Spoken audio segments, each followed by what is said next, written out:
Welcome to Syntax. In this Monday Hasty Treat, we're going to be talking all about side projects. We're going to be talking about things that you can do for fun or for profit. We have all these awesome abilities. Let's use these abilities to do something cool. My name is Scott. I'm a developer from Denver. With me, as always, is Wes. What's up, Wes? Yes, I'm excited to talk about this. So we are in day 2 right now, as of recording, in Century Hack Week, which is the whole week. Everybody gets to work on whatever they want. And it's always kind of fun because you think like, oh, what should I build? What can I make?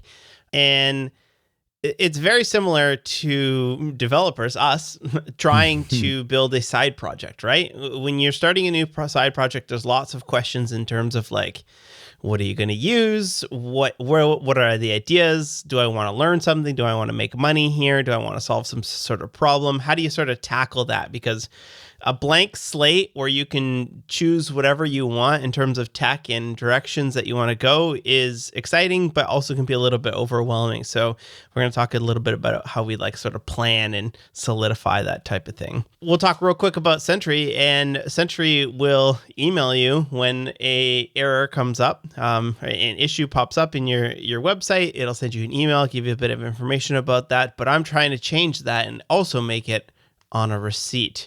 So my Hack Week project, I've only put a couple hours into it so far, but my Hack Week project is learning how thermal printers work and being able to hook them up to JavaScript in the web and all kinds of fun stuff like that. So one of the things I'm going to do is when a new issue comes in, I'm using the Sentry API for webhooks. I'm going to be able to print it to a receipt printer that's sitting here on my desk, which I thought was pretty funny. That's amazing. I saw you doing the thermal printer stuff. I had no idea you were going to wrap it back into Sentry, and that's pretty incredible. That rules. It's like working in a kitchen, right? Like, oh man, you got to grab the ticket and oh man, what's going on here? Error loading dynamically imported module. All right, and you almost need like one of those like check rails a thing, like you throw it up there. All right, I'm working on this. Man, that rules. That's super fun. I love that. Do you want to? We're going to sort of talk about this in the context of these projects as well as other side projects we've done in the past. But do you want to give like a quick rundown of what you are working on so we can give context? Yeah. For Hack Week, and we should do an episode once these are all complete to talk about. Yeah, once they're done, we'll do like a whole how it went. Yeah, we're building, CJ and I are tag teaming to build a desktop application as a production assistant for Syntax. We'll show you this a little bit more when we get into the actual project itself later on, not in this episode, but the production workflow for Syntax is kind of atypical. We have some crazy stuff, and I was showing Courtney exactly what it looked like in the Notion document, and I was just like, scroll. Here are all of the steps we have to do. So our production assistant app is looking to remove all of those steps. That way we can free up Randy to do some cooler stuff for Syntax. But it's basically taking an MP4, processing it into all sorts of things, pulling out metadata using some AI features, and we're going to see how far we can take it. We made a really ambitious roadmap, and who knows how many of the things we'll get to, but seeing as how we had one day, and we already have a working desktop app, even as an icon, and it accepts a drop zone video. It can start to process that with FFmpeg. We have all that going inside it, and it's all built with Tori, so we're using Rust. Oh, man. It's using Svelte 5, and it's using a database with IndexedDB and Dexy, so it's pretty dope. Cool. I can't wait to hear all about the tech that went into that, and it seems pretty neat. So let's talk about the first thing is like, where do you get ideas for a side project? Because I think for me, I'm the type of person where I'm constantly having ideas. Ooh, how does that work? Oh, wouldn't that be a funny app to build? Wouldn't that be really helpful? Oh, I have this problem. I can solve that with code. And I'm always coming up with ideas, especially for a lot of my courses as well as not necessarily side projects, but just like things you can build that could turn into something larger. And for me, I have a list on my computer where anytime I have an idea, I will throw it onto that list. And if I'm out and about, I all of my notes I just keep in Markdown, and I don't have them as like a on my phone. So I usually just throw it into my like to-do list, and then when I get back to my desk, I'll move that on over. But that's me, is just kind of just always thinking of new ideas. Do you have any process for like when this type of thing came up for what should I be building? Yeah, I mean, for Hack Week, it was a little bit different because, I'm working with somebody else. So collaborating, we just hit into a room and started brainstorming a whole bunch of anything that could pop into our brain. And that type of ideation process is different because it's like focused, right? You're like, all right, we need to come up with an idea. Where do we go? But the way that my brain typically works, especially for side projects in general, is that I just kind of sit here and these things flow in from the universe and are constantly interrupting my thought process with, oh, hey, you should stop what you're doing right now and you should build this specific thing. And it takes every bit of ounce of my, willpower to not drop what I'm doing and start working on stuff. So more recently, what I do is any to-do app that I have, and the current one I have is Tweak, I always make sure that I have a to-do list that is specifically side project ideas, and I'll just drop it in there. As you know, it has to be accessible to me. The moment that it comes into my head, I just drop it in there. And sometimes I get 2 or 3 of these ideas a day, and sometimes they're all awful, or I'll wake up the next morning and look at this and be like, I don't think that's actually a great idea. So for me, it's almost always that they're just coming to me all the time, and I have to filter out the bad ones rather than I'm struggling to find good ones. I think if you don't sort of have those ideas coming in, because a lot of times people are like, I would love to have a side project that I can hack on, I just don't know what to build. And I think it can kind of break down into if you have a problem, or if you're talking to people that have problems. So I have people come all the time over for a beer, or they call me up and say, hey, I work in X, Y, and Z. I manage a hockey team. I work in patient booking in the hospital, and I feel like this could be done better. Those are often really interesting ideas that sort of come your way. But also just like looking at new tech that comes out, we've seen this a lot recently with AI, is, wow, there's this new tech. How can this be applied to some other aspect of something that I'm working in? And a lot of times it's some sort of interest that you have that is outside of tech. It certainly can be, it's an AI CSS writer, Yeah. But it can also be like, like Scott is a breakdancer, and he's like, I wish I could build and he does, a breakdancing app that helps you. Real quick, you've talked about it a lot, but what does it do? Yeah, it does a lot of things. It's called thebreak.app is the URL, and it's a local first app, Wes. I actually transformed it into being local first using IndexedDB. And it's what? It's loco. It is loco. Actually, no, it's actually funny that the need for it to be local first came out of me actually using it. So, when you're a dancer, it's frowned upon to do the same move over and over again. If you watch the Olympics, you might have seen somebody lose who you thought won. And one of the reasons why they lost is because they did the same movement over and over and over again. That's a big no-no. Someone like me with memory, ADHD issues, if I'm in a competition, I need to make sure that I'm not reusing stuff. So it allows me to keep track of all of my moves and then mark if I've used them in a battle, or also keep track of using them in practice. I also built in a AI set generator, so I can assign each of my moves a props value, like how many cheers I get for doing that move. And then I can click generate. I want 6 sets of moves, and it will give me evenly distributed 6 sets of moves based on their props and stuff like that. So it's just like little things. But in battles and practice, oftentimes Wi-Fi or 5G is not good. So I made it local first, so I can use it offline. Beautiful. Let's talk about end goals for a side project. And I want to start this off by encouraging you to start that project. So many of the businesses, so many of the neat projects that we have today, so many things in every single industry are not started where someone sits down and says, I want to build this business. It's where someone is sort of pulling at a thread or poking at something and saying, I wonder if there's something here.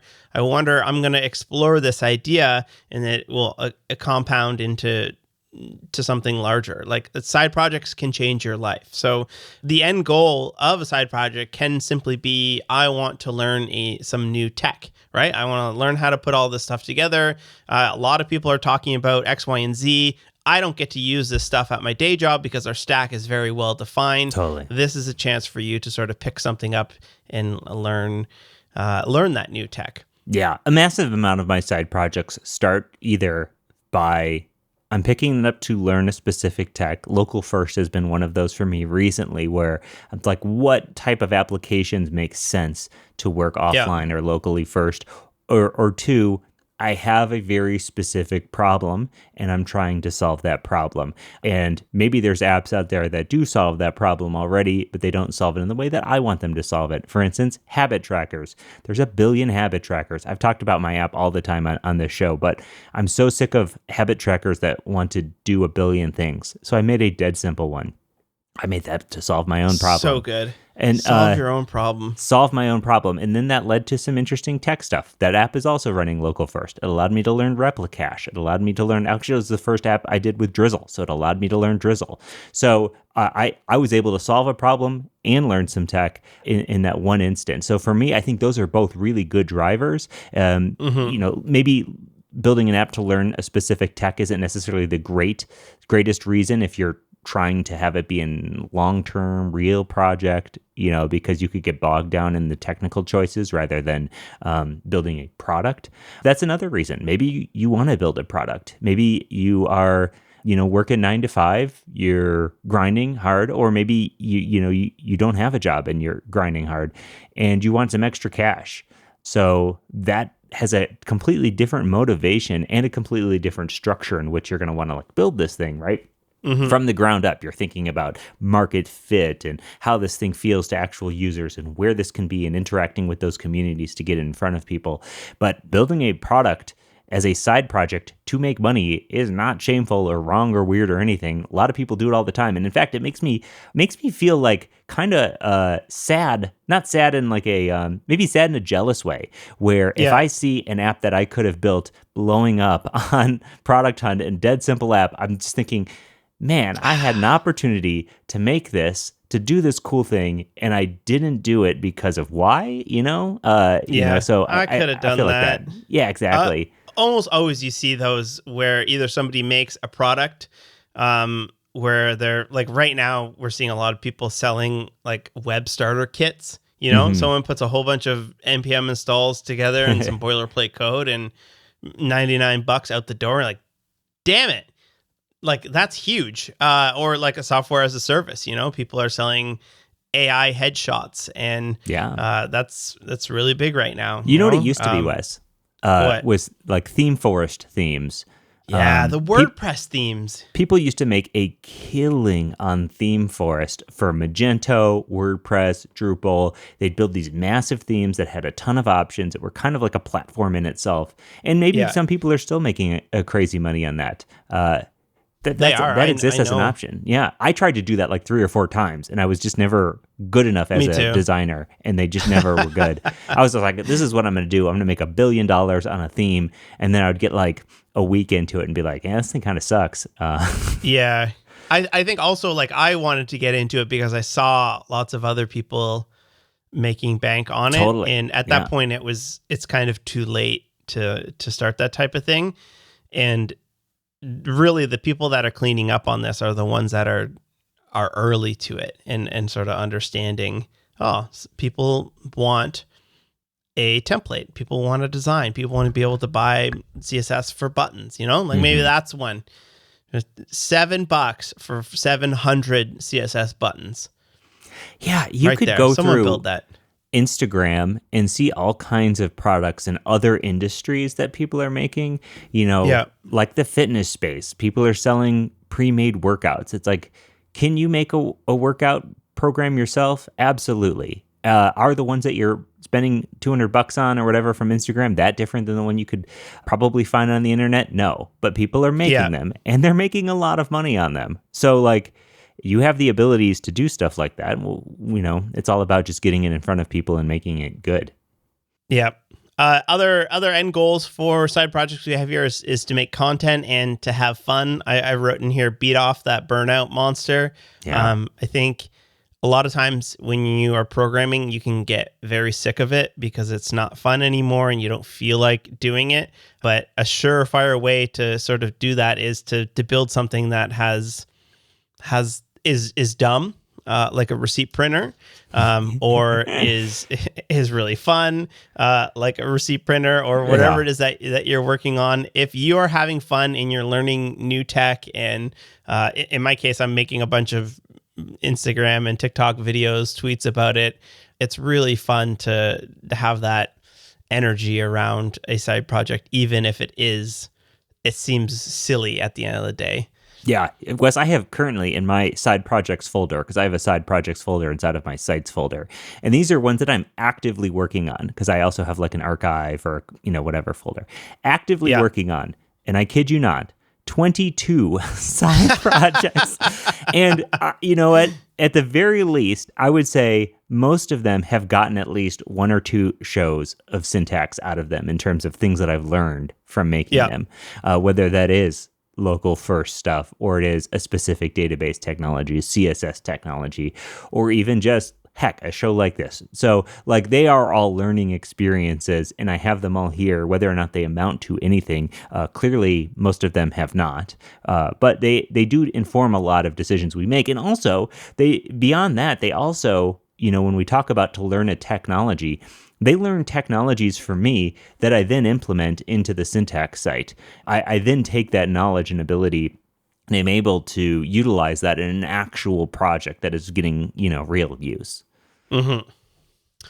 Let's talk about what tech should you use. So whenever you start a new project, I have this conundrum is, do you pick something fresh off the shelf that you've not used before? Because that's exciting, you get to learn something new. Or do you pick something that you already know and so you can move really fast? And the way that I make that decision is, am I doing this to learn a new piece of tech? And if that's the case, then yes, I go grab a whole bunch of new stuff. And in my case with the receipt printer, I had scaffolded it out with Hano, and then I moved to Hano X, which is kind of their like framework. And then I scrapped it, and then I went to Astro, and then their RPC was not, like, being able to call server functions from the client wasn't that great. So I scrapped that. And then I was like, you know what? I'm just going with Next.js. I've built probably 5 things with React Server Components Next.js in the last 6 months, and I feel comfortable enough with it to move extremely fast because I'm not worried. I'm not doing this to learn React Framework. I'm doing this to learn thermal printer formatting and like all of the intricacies of that, which is something that is totally different. So too many new things will distract you from your end goal, unless your actual end goal is simply learning how to put these things together. Yeah, if I'm doing a side project to accomplish and complete a application, I almost always pick what I created this thing for myself, which is a drop-in. It's a starter kit for myself. And what's so cool about drop-in for me is that it includes all of the base CSS that I am comfortable with. It includes all of my base CSS variables. It includes a font system.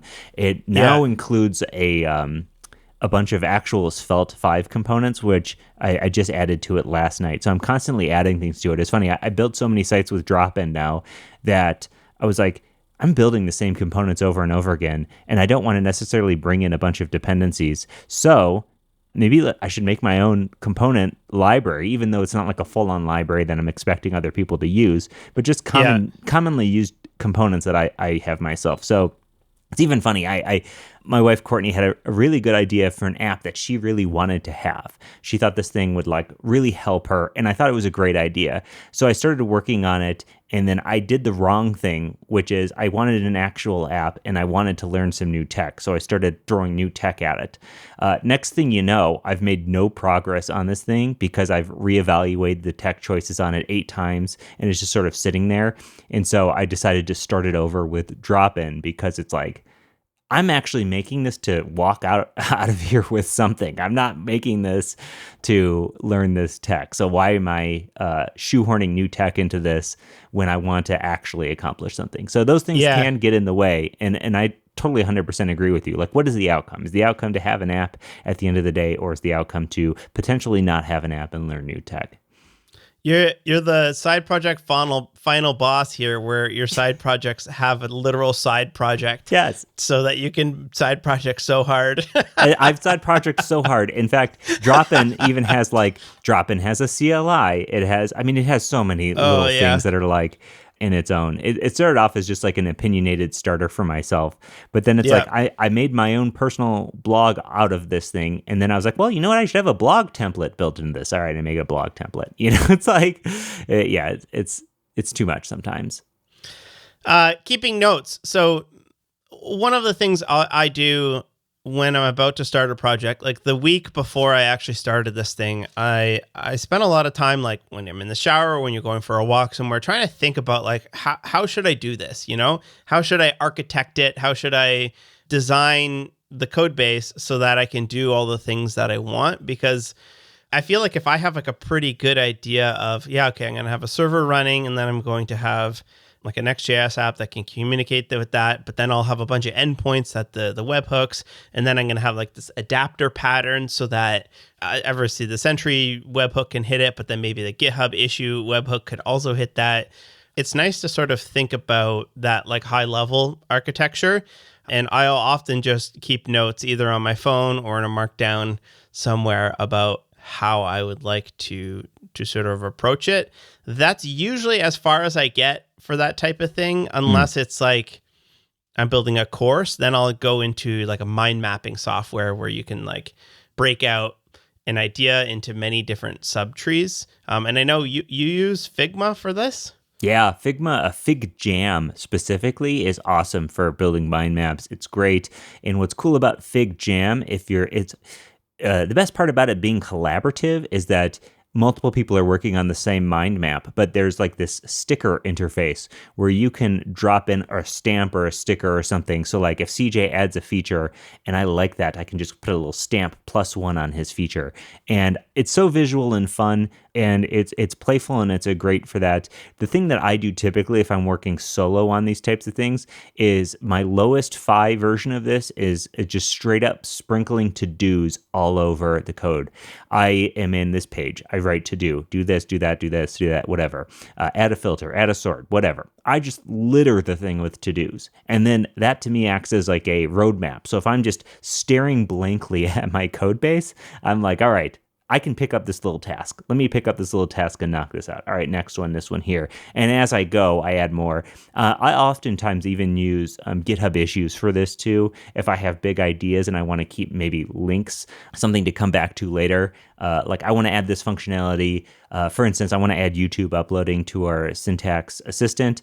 I just made it an issue on the GitHub repo, and I pasted in the links to the API docs for uploading to YouTube. There, I can come back to it later, Beautiful. Last couple things here is finishing side projects. I've always said like finish your stuff, like then you can have sort of satisfaction. But I don't know if that's necessarily true for absolutely every single one. I think there is a space where you simply just get what you need out of a side project, which is I dove into it. I understand how it works. I've built some really fun stuff. And that's what I needed it. And in my opinion, that is finishing it. If you hit your end goal of it. But the other thing is like simply just, there needs to be a few more features before I launch it, and I never actually launched this thing. Mm-hmm. That last 10%, if you can actually push yourself to finish something and get it up, that's a whole nother level of being a skilled developer, of actually finishing your stuff and putting it out to production. So I highly recommend you, when you start your side project, determine what does finishing a project look like to you, Then you can actually check that off and say, I did finish.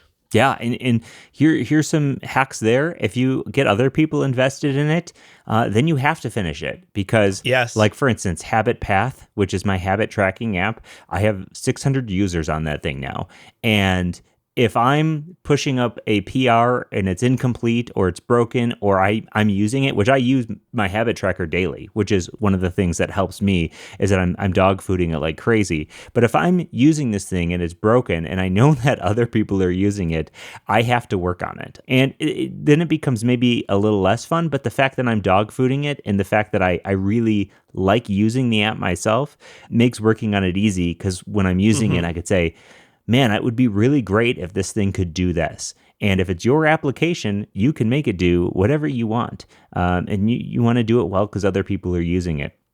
And I'm of the mind that typically that nothing's ever finished, but it's good to put even unfinished things up and online. Right now I'm working on a workout sharing system for the Tonal system because Tonal has not chosen to build in a great workout sharing system within their own app. So I built a little app. It's got a QR code link reader thing, so you can, just scan it on your phone and get the workouts instantly on your Tonal and stuff like that. I threw it up. It looks ugly as hell right now. It sucks. And just last night, I was like, I want to add a workout to it, and I did that, and it was painful to use. So what I do, I take some notes. I'm like, all right, I gotta do this and do that. So I'm definitely of the mind of that. Like nothing is ever finished, really.